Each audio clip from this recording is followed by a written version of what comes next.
The Suns had a 50-point third quarter en route to closing out the Los Angeles Clippers last night at home. In that third quarter, and of those 50 points, half, 25, came from Devin Booker on 10 of 11 from the field. And specifically from 2, he was 7 for 7, and from 3, he was 3 for 4. Again, 25 points from Book.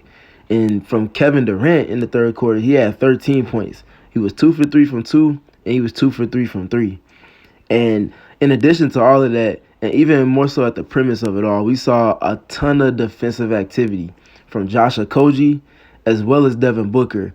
And everyone else did touch the floor in the third quarter for the Suns as well, but primarily those two. And even more specific, kind of zooming in on a specific range of minutes in the third quarter, that final 7 minutes, the Suns won that stretch 36-15. And Devin Booker had 16 points of that 36. Kevin Durant had 11 of it. And again, the defense was just so good, so much havoc-inducing activity from everybody that touched the floor for the Suns. So I wanted to dive into that specific segment of the third quarter, that last 7 minutes, and just kind of bring some things to the light because there was a lot going on.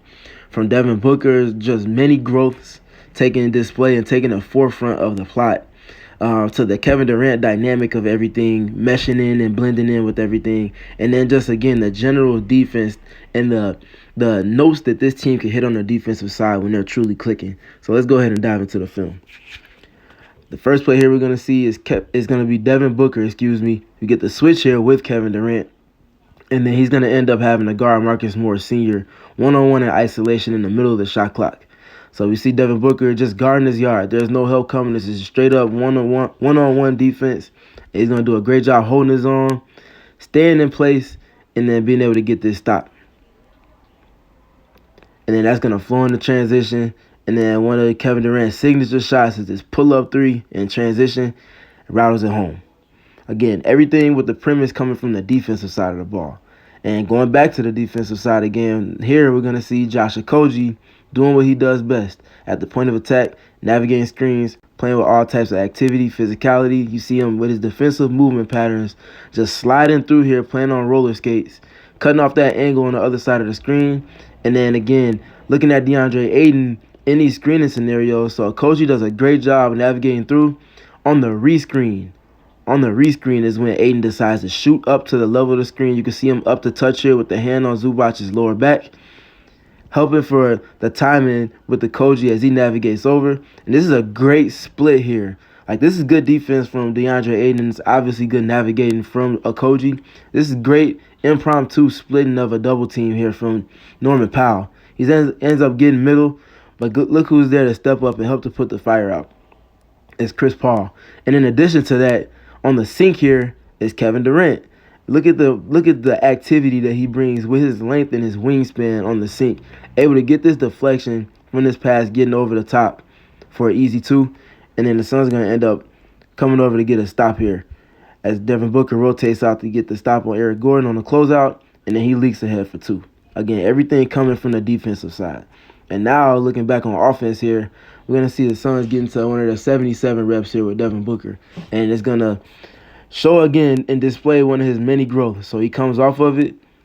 And look at the angles of the screen first and foremost. So I always talk about the angles of the Suns screens leading to specific things happening with the ball handlers. So here you see they're staggered. Like, they're obviously are staggers, but they're literally staggered in terms of the angles from Chris Paul and Bismack Biyombo. Because it's kind of a downward slope from where Devin Booker initiates the action, that allows for him to curve his angle on his drive.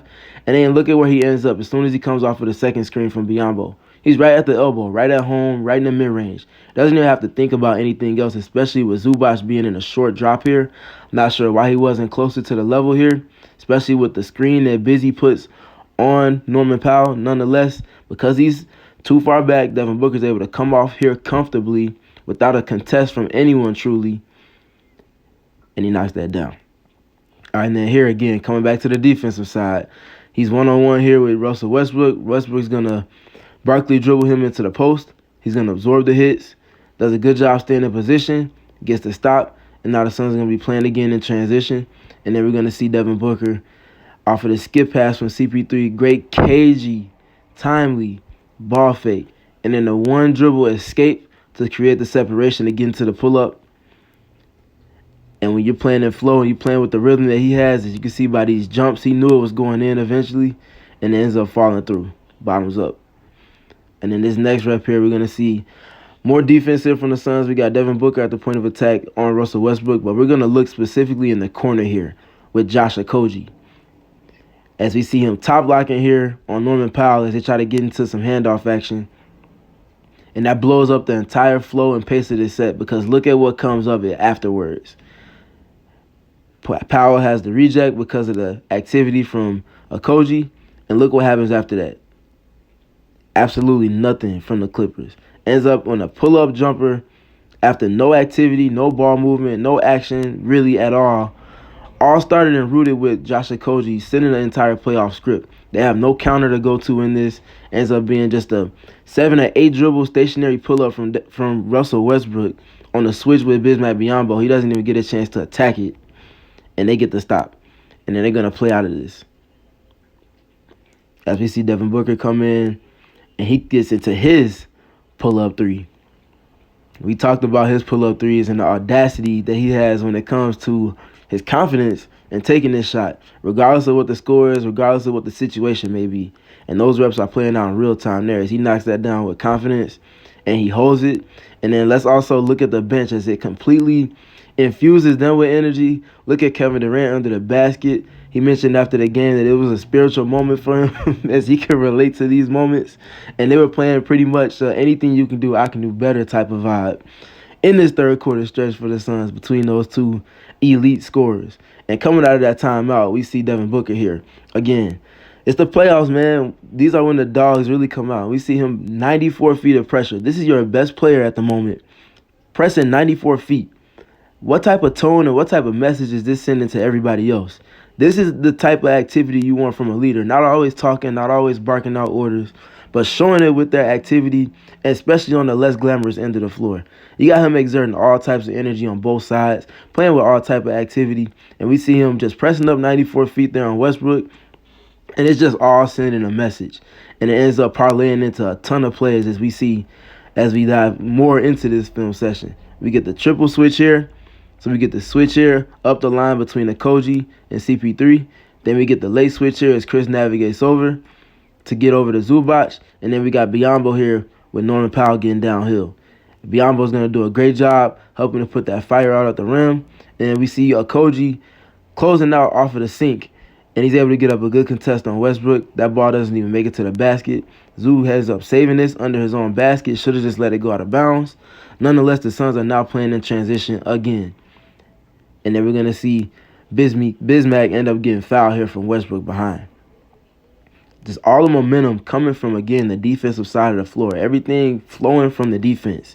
And that parlaying into all types of pace, tempo, and activity that's unstoppable at that point on the offensive side. So here we're going to see them get into a little bit of 77 action here. We get the initial screen from Landry Shamet. Aiden gets lost a little bit. Then he comes back to set the second screen. That second screen ends up getting 2 to the ball for Devin Booker. And we talk about his many growths. One of the biggest ones comes with his operating off of having extra attention. Does he drive quick? Does he reject the activity knowing that there's a second defender coming? Or does he counter and concede to the defense sending 2 to him by just stretching them? So they're flattening him out with this double team. And they're forcing his activity, instead of going downhill, to go laterally. He counters with his mindset by, instead of forcing, just stretching it. So stretching it, you see where the initial double team is established. It's right here. As we let it go through a little bit more, we see Devin Booker just stringing them out, stretching it. All the while DeAndre Ayton gets into his role, occupying the middle third of the floor, and Landry Shamet lifting up from free throw line extended to the top side, to the dome. All of this activity and the patience from Devin Booker while he's attracting the attention of 2 enables for him to force the rotations of Terrence Mann and Norman Powell to be exacerbated and stretched as much as possible. In addition to that, it also opens up the angle for him to create for this pass on the skip to get to Kevin Durant in the left corner where he's absolutely money. And this pass Devin Booker throws a frozen rope, an absolute fireball here to Kevin Durant on the skip through the two-man extra attention that he got, and KD knocks that down and immediately points to Devin Booker.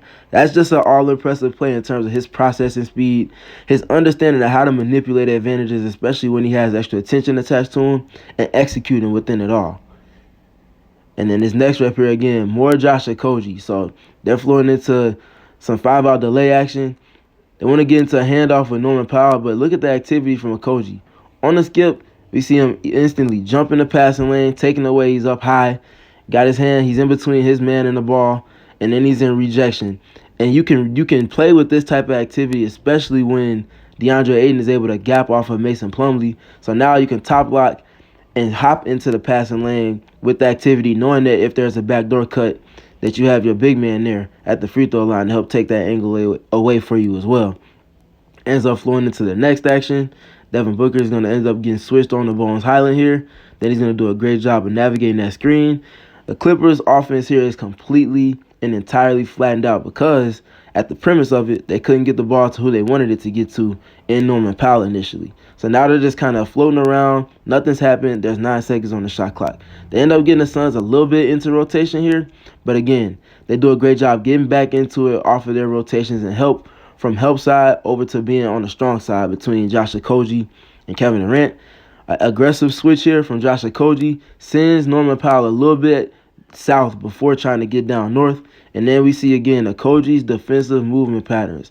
Not getting too much physicality. He's being physical to the legal limit while not fouling, but while also making sure that Norman Powell can't initiate contact with him. That sends Powell a little bit off balance on this drive as he was kind of anticipating having some type of contact to either bait for the foul or to play off of and reestablishing some balance. He gets neither of which from Josh Okogie, and that ends up being a stop for the Suns. And then here again, if it ain't broke, don't fix it. And the Suns are that team when it comes to especially playoff basketball.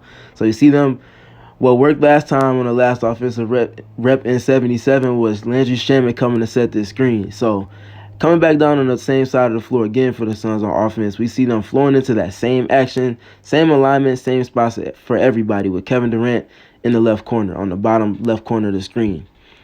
And we're going to see Norman Powell kind of jumping as if he's trying to weak Devin Booker, as we see Devin Booker directing traffic, letting Shaman know to come set the screen. As all of that happens, you see Norman Powell shift his angle. As soon as Devin Booker sees this, which is then aided by the back of Bones Highland, who's guarding Landry Shaman, who's loading up to come off of this screen from DeAndre Ayton, his back is turned and he's top locking. And in addition to all of that, we see Mason Plumlee, who's guarding DeAndre Ayton. His back is also turned. So all of these indicators, in addition to Kevin Durant now being one pass away, which is not going to allow for Terrence Mann to show or jab at or help in any capacity because of who's in this left corner, makes for the perfect time for Devin Booker to reject all of this action and just get to the basket, and he doesn't miss a beat. And he throws down his tomahawk with all types of power and activity, infusing this already growing lead and run with even more energy. And now we get into another offensive rep, and we see him directing traffic again, sees the 2-3 from the 2-3 zone coming from the Clippers. So he's imploring for Landry Shamet and Josh Okogie to exchange on the baseline. As you can see him kind of going, flopping his right hand left and right, telling for those two to exchange. All of this, again, looking at his processing speed, understanding what the defense is doing, and thinking 3 steps ahead.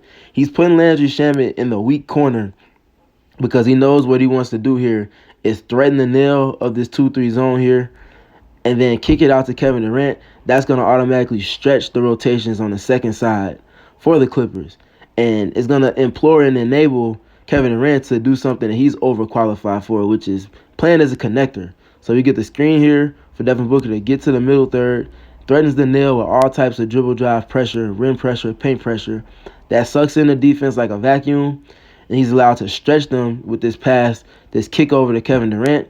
And then he's going to go from kicking it, playing with the +1, making the extra pass on the skip now from Durant to Landry Shamet. And Shamet is able to burn the defense. But all of this is rooted and started with Devin Booker initiating, just reading it, processing it, multiple plays, multiple actions ahead. Knows exactly what he's trying to manipulate, dictates with that mind of his and that next level thinking, and Shaman is the direct beneficiary of it there. And then we're going to see here Devin Booker back on offense again, initiating. Going to get into a little bit of a screen, but again, in years past, he may have picked up his dribble here at one point, and that would have terminated all of the offense. Now they're in the middle of the shot clock, and then he has to pitch it over to DeAndre Ayton, and then they have to find something else to kind of make something out of nothing late in the clock. Now, fast forward into 2023, he's not picking up his dribble because this is a soft double team, holds his dribble, ends up retreating. Mason Plumlee obviously vacates because DeAndre Ayton rolls. And on the retreat, Devin Booker is now able to peep at the shot clock, get into a spin, take the angle away from Terrence Mann, who's extending his pressure all the way past the proverbial 4-point line.